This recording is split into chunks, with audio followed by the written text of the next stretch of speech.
and I ain't going nowhere. And the Grammy goes to Water, Tyla. At just 21, she made history. Tyla became the first South African solo artist in 55 years to land on the Billboard Hot 100, and even snatched a Grammy, beating Afrobeat giants. She shattered records no one thought could be broken, but a few controversies sent her empire shaking. This is the story of Tyla, the girl who rose from South Africa to become the global face of Amapiano and Afrobeats. Along the way, she battled identity debates, media chaos, and rumors that almost ended it all. Today, we're exposing the untold secrets behind her rise and why so many labeled her an industry plant. To understand it all, we've got to go back to where it started. You're the smile on my face, and I ain't going nowhere. Tyla Laura Seathal was born in Edenvale in 2002 and raised in Johannesburg. She came from a colored family with Indian, Zulu, and Irish roots, a mix that later fueled major identity debates. She didn't grow up rich, she had no connections, but she carried a dream too big to be silenced. In high school, she started posting covers online. Her voice was unique, her style stood out. But music in Africa isn't cheap, and Tyla knew talent alone wouldn't pay the bills. At 17, fresh out of high school, she recorded her first single, Getting Late, with Cool Drink. With no budget, they shot the video themselves, and when it dropped, South Africa exploded. Clubs blasted it, kids danced non-stop, YouTube racked up millions of views. That one track turned her into a star and even scored a South African Music Award nomination. Then came the big break. Epic Records, home to Drake, Travis Scott, and Shakira, signed her in 2021. It was a life-changing deal, but every contract carries a warning. The same label that lifts you up can tear you down. For Tyla, there was no turning back. She wasn't just South Africa's new star, she was stepping into the global spotlight, but fame always comes with a price. And in 2023, she released the song that changed her life forever, Water. At first, nobody paid much attention. It looked like just another single. But then TikTok blew it wide open. A simple dance challenge turned Water into a worldwide obsession. The rhythm was different. Not pure Afrobeat, not pure R&B, but a mix of Amapiano and global pop. And people couldn't get enough. From South Africa to Nigeria, from the US to the UK, the song spread like wildfire. Everywhere you turned, someone was dancing to Water. And then history hit, the Billboard Hot 100. Not only did it chart, it climbed all the way to number 7. Think about that. A 21-year-old South African girl cracked the top 10 for the first time in 55 years. She was celebrated in Nigeria, trending in the US, smashing records in Brazil. The song went multi-platinum in America, diamond in Brazil, and pulled in hundreds of millions of streams worldwide. Tyla wasn't just a rising star anymore, she was a global powerhouse. But that same hit quickly became her blessing and her curse. In December 2023, an old TikTok resurfaced where she wrote, "I am a colored South African, proudly." In South Africa, that means mixed race and proud. But in the US, the word colored carries painful ties to segregation. Suddenly, Tyla was dragged online. Critics accused her of distancing herself from blackness while cashing in on it. South Africans defended her, but the backlash was brutal. Even her explanations fell on deaf ears. Still, her shine didn't stop.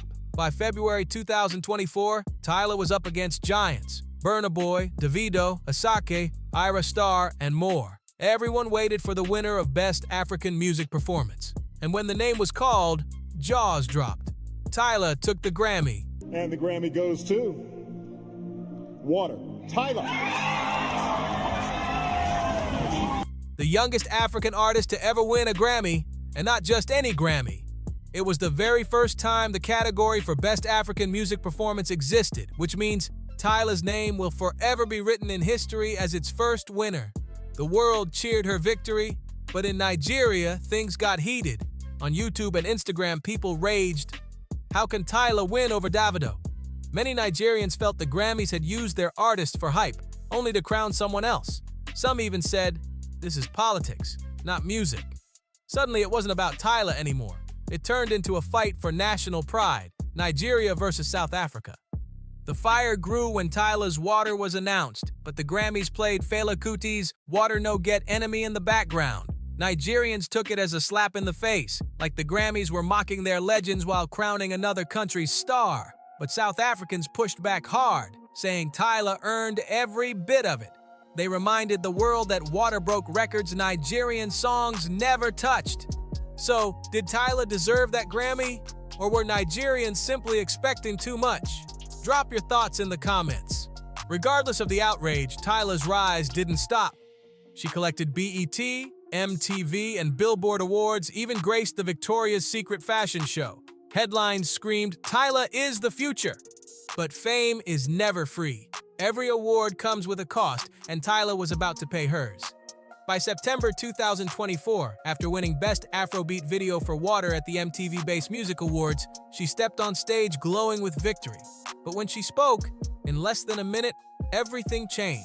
So special, but also bittersweet, because I know there's a tendency to group all African artists under Afrobeat. It's a thing, and even though Afrobeat has run things and has opened so many doors for us, African music is so diverse. It's more than just Afrobeat. By now, people were convinced Tyla had to be an industry plant, and the proof? Her own words. Critics said Tyla wasn't even Afrobeats, and she confirmed it when she declared she represents Amapiano.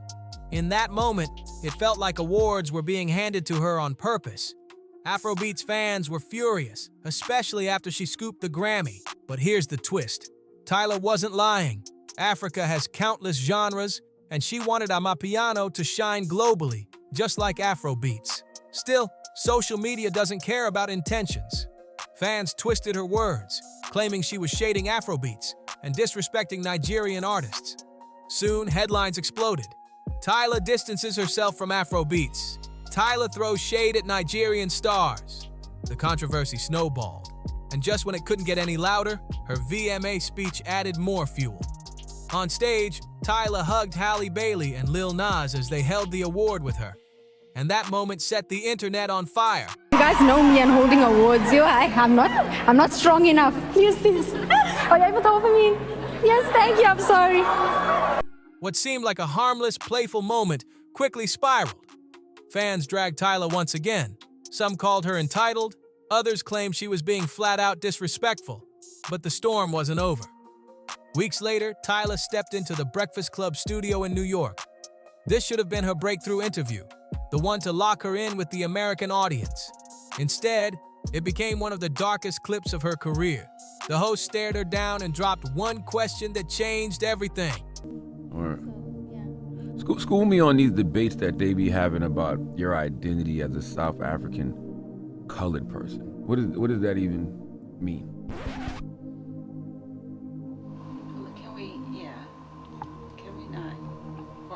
Oh, I like that. We keeping that in the interview too. I like when they talk from the back and say we can't. I like that. Picture this. Tyla's team telling the host mid-interview to skip a question. That clip went viral instantly, and fans tore her apart. Her label, her management, her publicist, the entire team fumbled. They should have prepared her. When your artist turns back for help during an interview, it screams unprofessional. Tyla tried to explain, but the damage was done. On Twitter, she wrote, "I'm mixed, Black Zulu, Irish, Mauritian Indian, and colored. In South Africa, I'll be classified as colored, and in other places, I'll be classified as black." But once again, the spotlight wasn't on her music, it was on her identity. And that's where her downfall began. Not because of talent, not because of hits, but because of perception. In March 2024, Tyla announced her first world tour.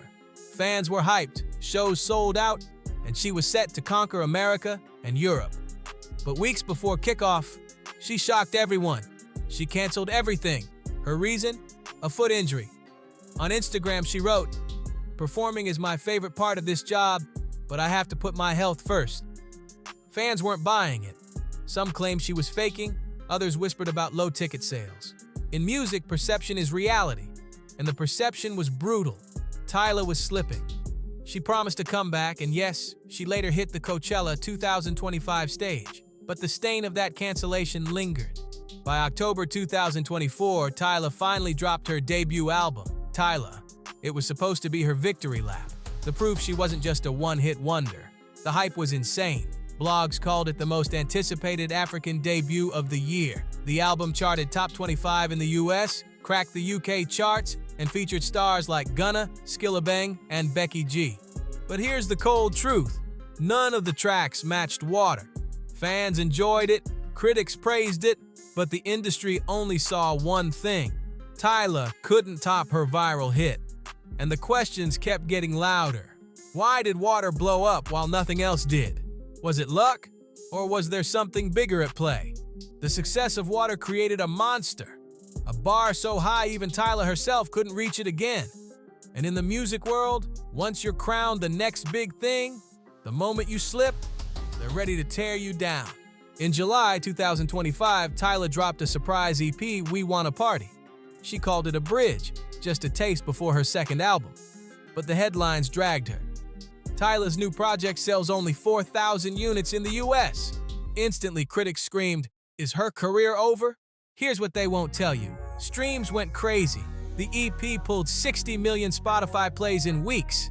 Dynamite with WizKid hit the Billboard Afrobeats chart, and her collab with Lisa from Blackpink was trending across Asia.